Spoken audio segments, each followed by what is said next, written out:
Sophie Davant ne fait pas l'unanimité et l'article du Parisien de ce dimanche 11 juin 2023 le prouve encore une fois.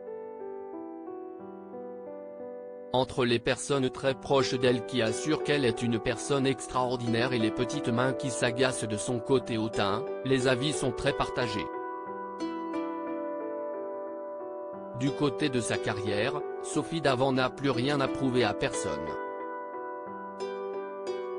En 1986, elle débarque sur Antenne 2 en tant que simple rédactrice et travaille notamment pour le 19/20 de FR3.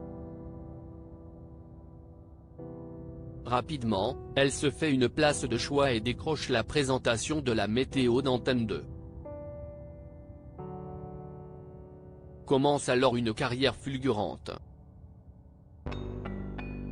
En 1987, elle présente son premier bulletin météo pour Télématin, émission durant laquelle elle rencontre d'ailleurs William Lémergie, aujourd'hui son compagnon de vie.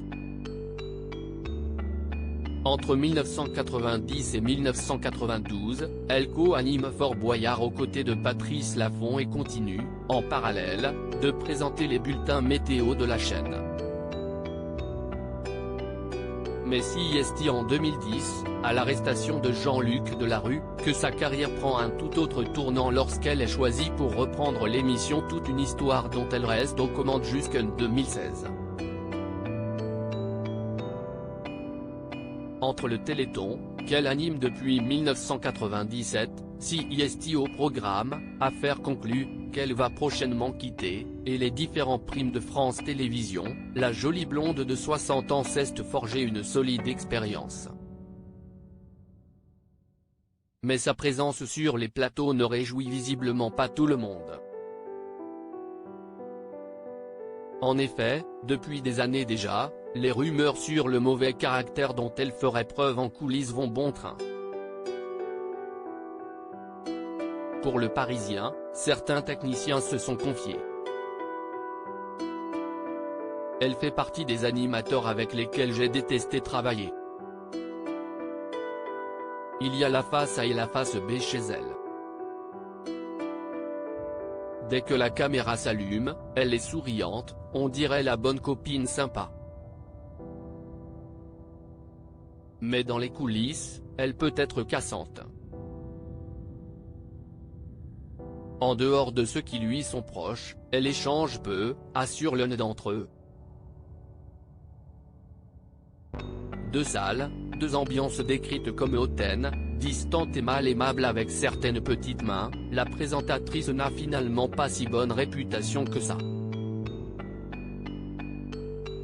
Sur le plateau, ça brille, et dans les couloirs, c'est moins sympathique. Elle semble être dans le paraître. Autant Nagui venait nous voir, toujours dans la bienveillance, autant Sophie Davant ne nous accordait pas 5 minutes, déplore un parent d'enfant malade ayant participé au Téléthon. C'est assez injuste car Sophie a beaucoup d'empathie pour tous ces enfants malades, plus réservée peut-être que Nagui, mais très impliquée pour le Téléthon. De son côté, Sophie Davant se dit profondément blessée par ces accusations. Elle peut néanmoins compter sur ses collègues proches qui affirment tout le contraire. On l'a dit froide, mais c'est parce qu'elle est dans une bulle lorsqu'elle travaille. Ce n'est pas de l'arrogance ou du mépris, c'est juste du professionnalisme, affirme sa grande copine Caroline Marjorie tandis que Laure Ruquier la décrit comme sympathique, fragile et peu sûre d'elle. Même sa coiffeuse, Magali de Magalès, tient à prendre sa défense. C'est une vraie gentille. Elle a un grand cœur. Elle est très fidèle, à l'écoute, et très drôle.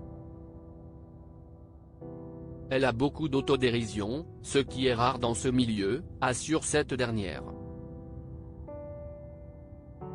Qui croire? Pour rappel, Sophie Davant va prochainement quitter la présentation d'Affaires conclues, qu'elle présente depuis 2017. CIST Julia Vignali qui va reprendre les rênes du programme, tandis qu'elle-même sera remplacée par Marie Portolano au sein de Télématin.